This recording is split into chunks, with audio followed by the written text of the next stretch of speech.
I am here to answer some of your vexing comments and questions. But before we dive into the questions, I just want to go over a couple of polls that I've been running because you guys seem to get a kick out of that. So, first question was I asked this actually just a few hours ago. I woke up randomly and I had this question and then I went back to sleep. But basically, so there's been a couple of leaks. So, like search indexes found GPT 4.5, a blog post from OpenAI. And then GPT-5 was actually even noted in Microsoft's Copilot offerings.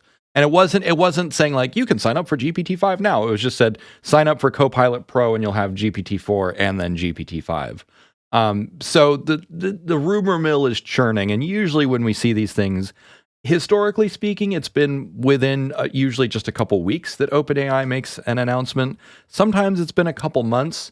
They've often had to do delays due to competition. Sometimes they accidentally fire Sam Altman. Other times they get sued. So you never know. It seems like this time around it was Elon Musk lobbying a lawsuit at OpenAI was kind of the delay. Some people suspected that we would have seen this by now already. And of course, Anthropic just released Claude 3 Opus, which I've been using it day in and day out. As soon as I got access to Claude 3, I pretty much stopped using ChatGPT. ChatGPT seems really dumb by comparison, and I mean like really dumb. There's still a few things that Claude gets wrong. Namely, I tried to talk to it about masculinity, and it's like, I don't want to talk about this. Let's talk about other ways of doing personal growth. And I'm like, well, that was pretty sexist.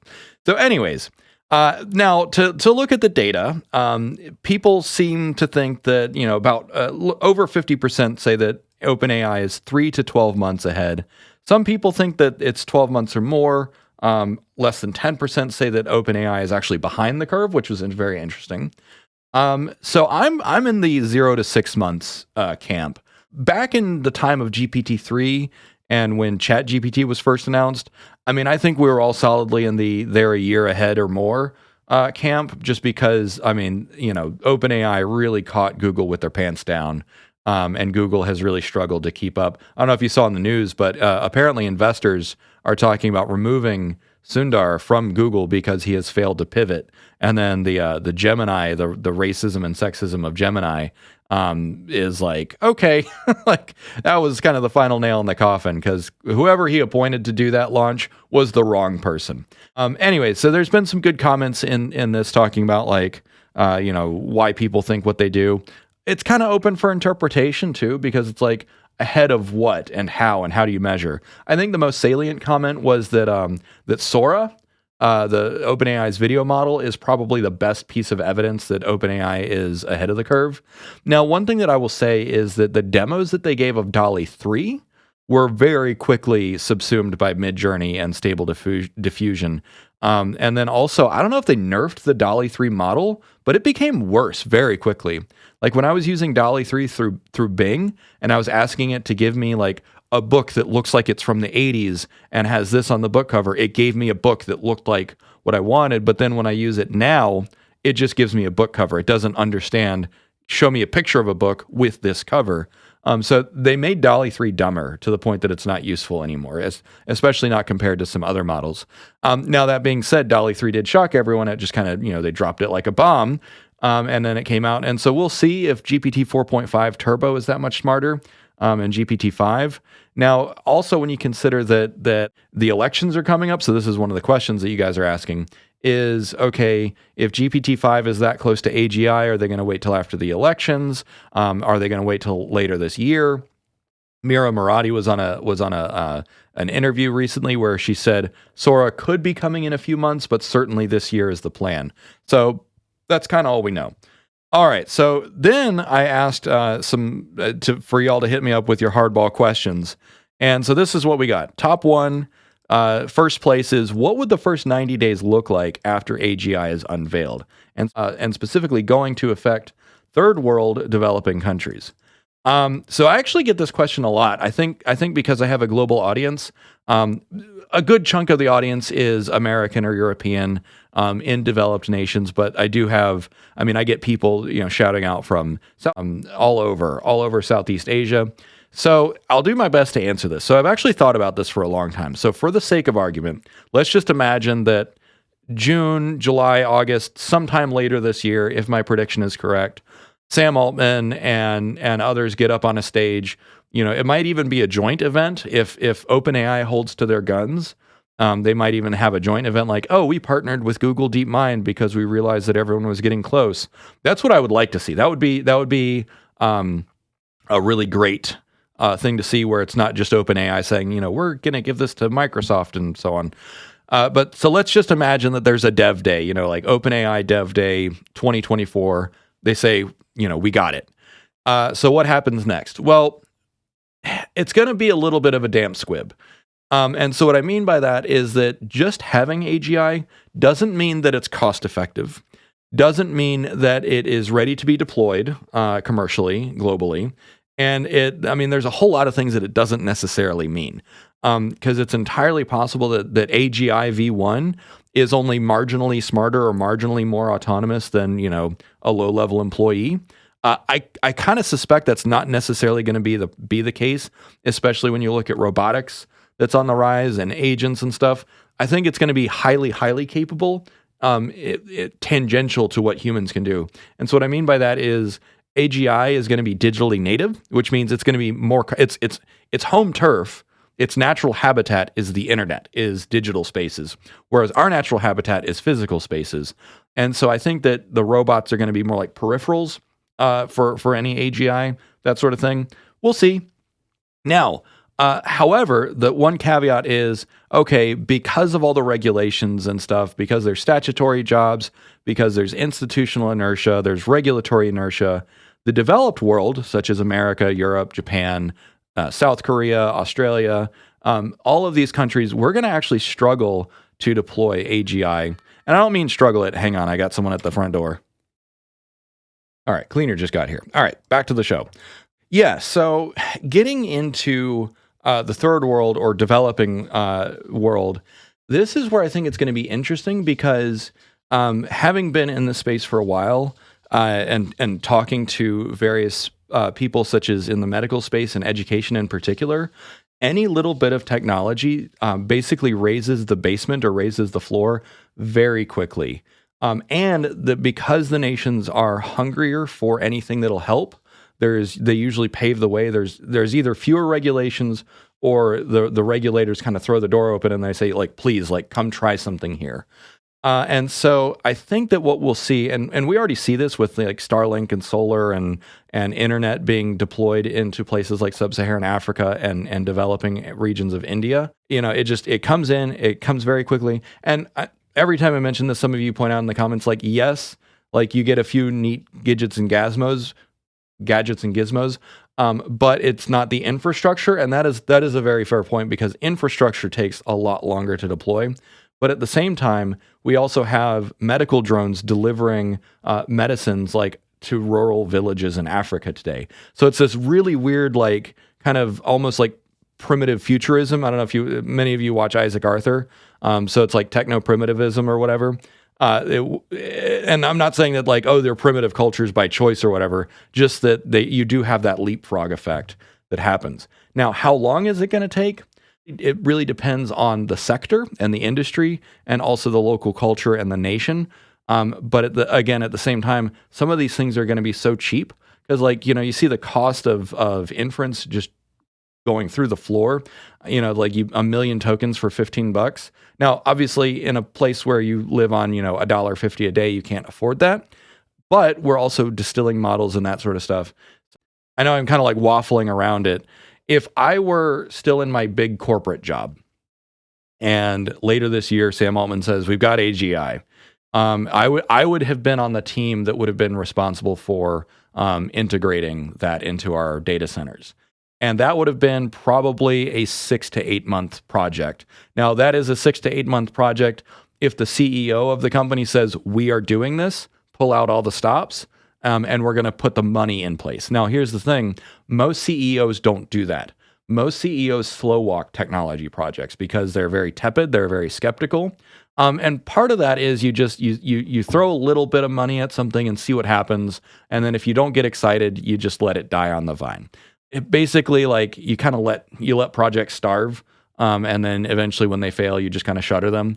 It's really weird. I don't know why CEOs do that. There's probably some theory about that. And it'll follow an adoption curve, a bell curve, just like every other adoption curves do, where some people are going to be all in and some people are going to slow walk it and some people are going to be skeptical holdouts. That's just how it is. Now, in the developing world, again, because of the lack of infrastructure, you have a really different kind of set of affordances because you might have lower regulatory barriers, but you also have less money to throw at it.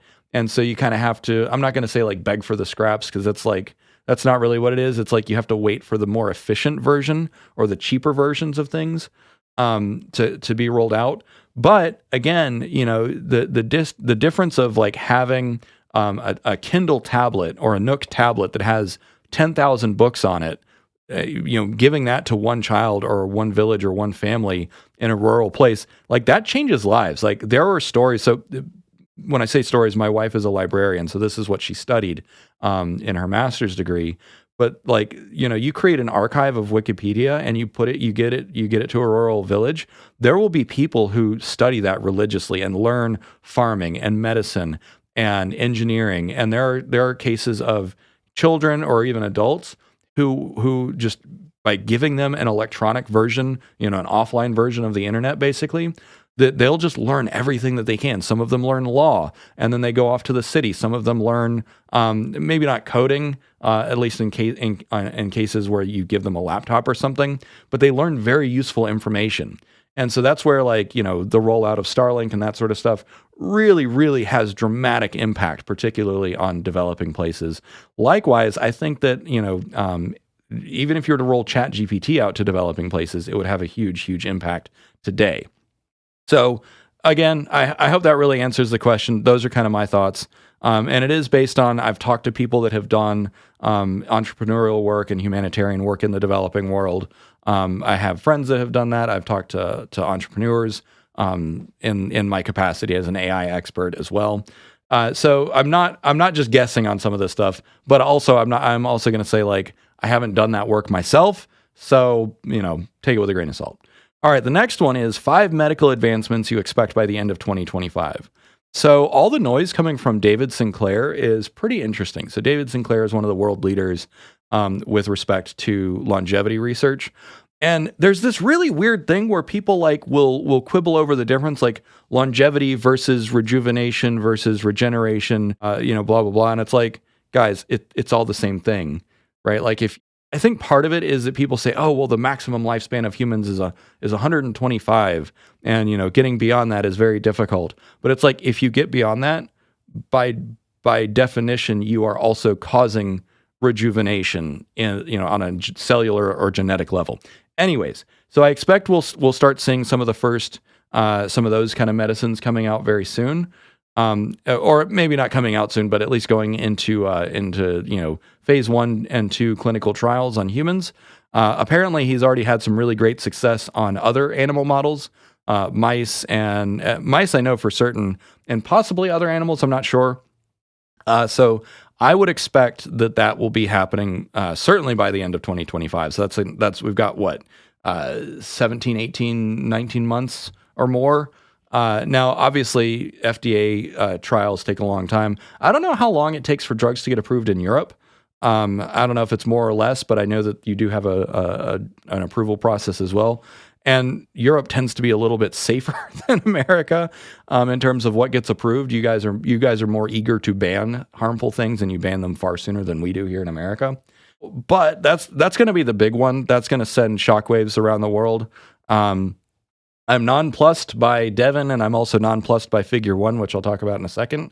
But I think that it will be pretty game changing when people realize, hey, there's a pill out there that you can take, and you just take this every day. You know, you roll back the years, and then you can expect to live, you know, 50 years longer, 80 years longer, and that extends the runway so that you can start living even longer by then.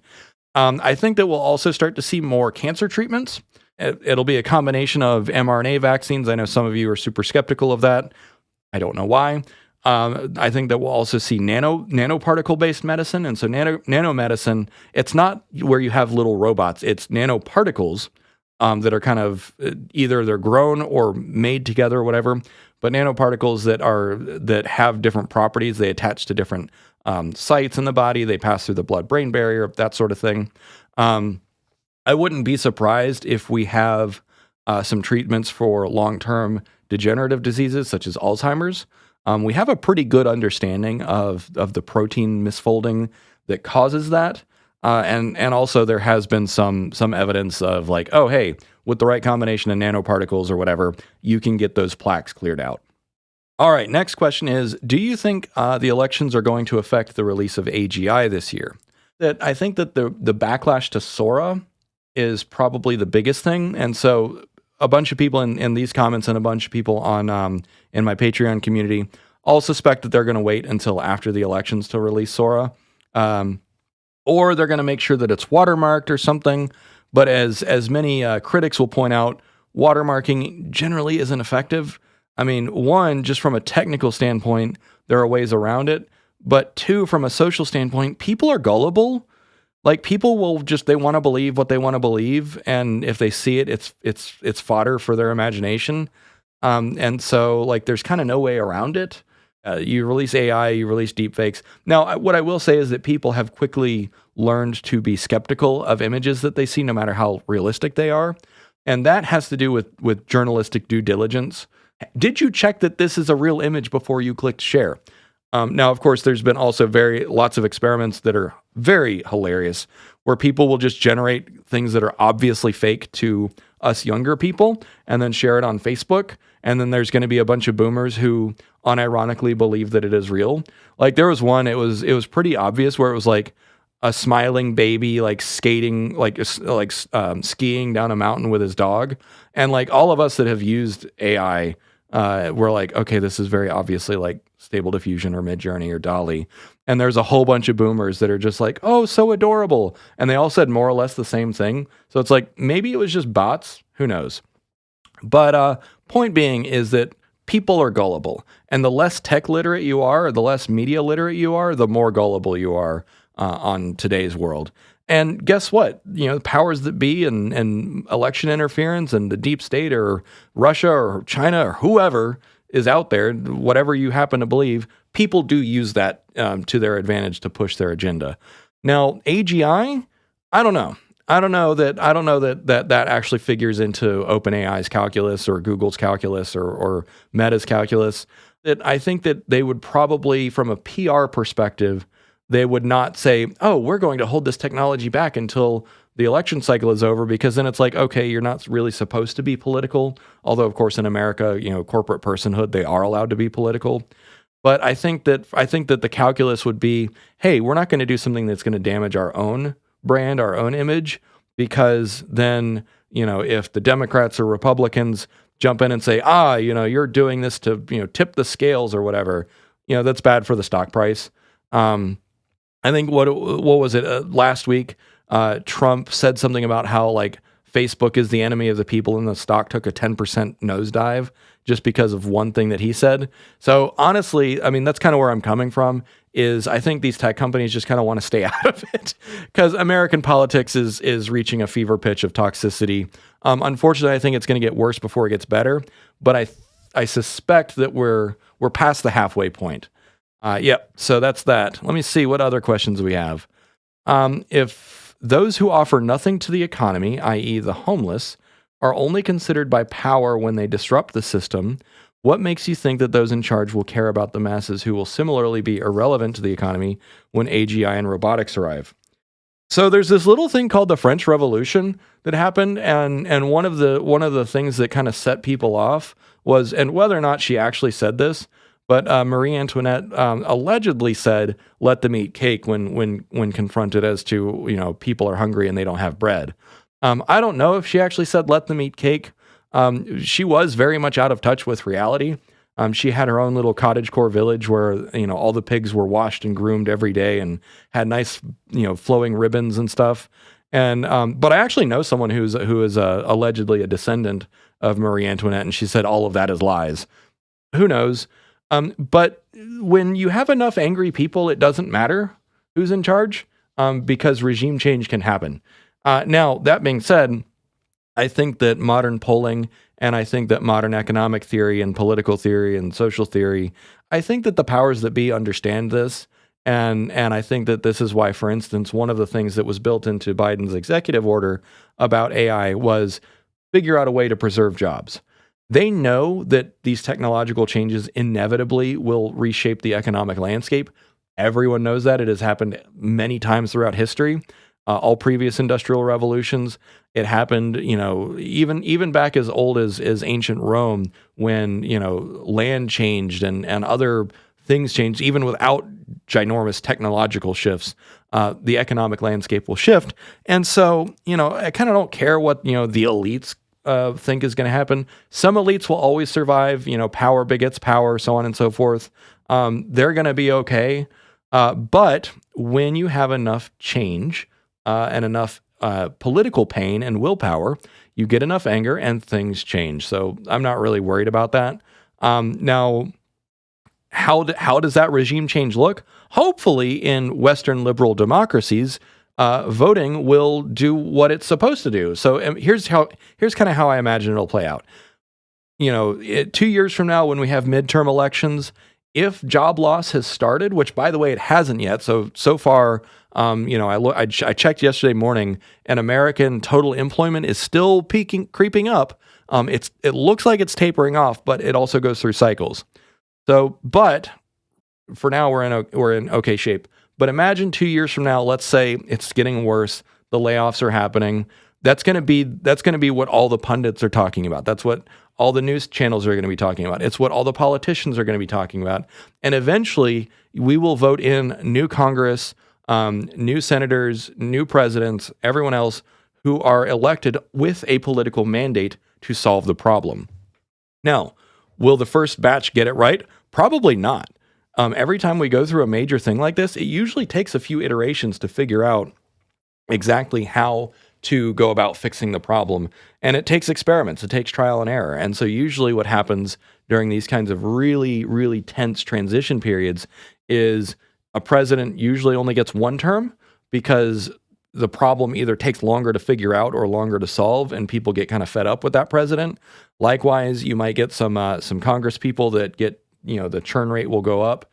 But on the same token, people point out that having senior congressmen that know all the political levers and how to get stuff done, there is actually a lot of value in that. But again, like, this anxiety is nothing new. Farmers, back when we were more agrarian, had the same exact fears of, tractors and other machines. But the transition was painful, but we figured it out in the long run. Next question is, Helen Keller was deaf and blind, so does AGI really need to understand images and sound to be intelligent or even conscious?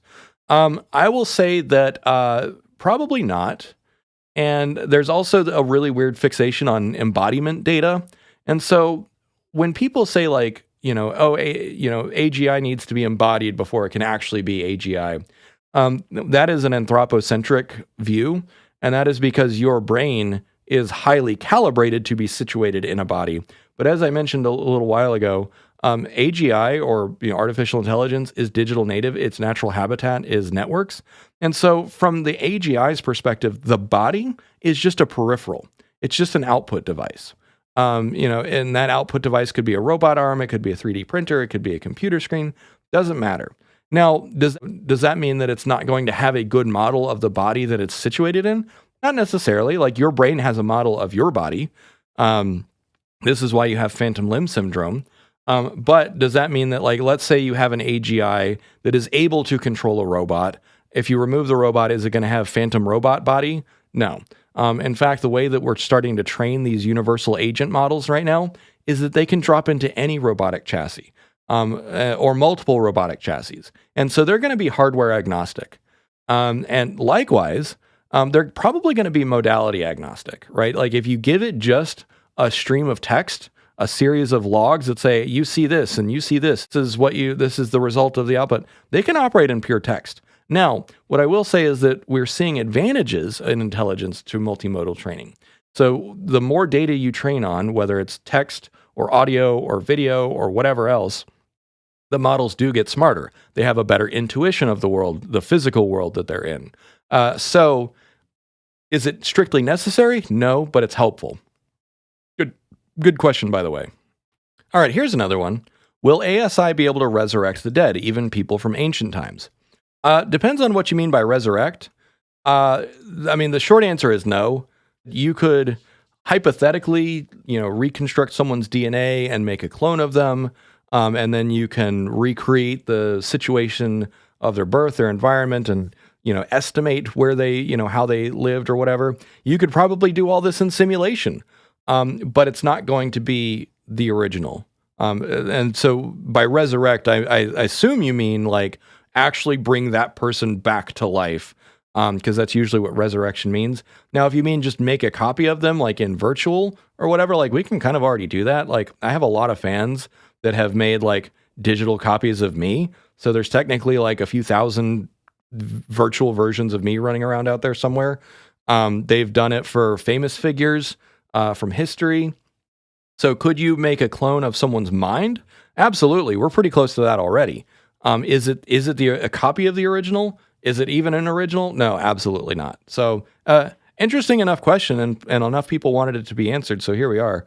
But no, that's not how it works. I mean, I don't really see any evidence for that. And even if you look at it from a more like metaphysical perspective, like what if you create a perfect enough body and the soul comes back? We don't really know how that aspect of reality works, or even if that is a component of reality. Maybe when you create a perfect body, you instantiate a new soul. We don't know. It would be difficult to figure out as well. But there you have it. Let's see. Here's a similar question, one I already answered. How does AI enhance the health medical longevity landscape, and how long do we expect to reach longevity escape velocity? Well, I mean, I think we're already in longevity escape velocity. Just by virtue of the information that we have year after year. So for instance, you go get a blood draw every year, like 1 year after another, doctors are able to tell more and more about your health just from a basic blood draw. And knowledge is power. That information, that diagnostic power, really goes a long ways to extending your life. Because think of it this way. Years and years ago, it was a mystery as to whether or not you'd have a heart attack. Now we know how to check cholesterol. We know how to check which type of cholesterol that you have. We know how to check liver function and pancreas function. And every year we know more and more about just what to look for in order to prevent disease, let alone cure it. So that's why I often say, as long as you're marginally healthy today, you're probably already in longevity escape velocity. Now, if you join my Discord via Patreon, we're constantly posting links about this, and there is a lot of evidence that over the last couple months it's accelerating. And this is what I'm always saying is where the money goes, results follow. And so there are numerous startups that are getting spun up, built around specific therapies or technologies. And there's more and more drug targets being discovered by AI. There's a few drugs in the pipeline that were end-to-end, both discovered with AI, tested, and so on. And there's usually a few phases. So you start with a survey of like millions of molecules, and then you test them against various targets, use digital assays. So an assay is like you say, okay, which tissue and which cell does this interact with? And then what effect does it have? So, I mean, yes, that's the short answer is yes, it's going to accelerate it in a million different little ways.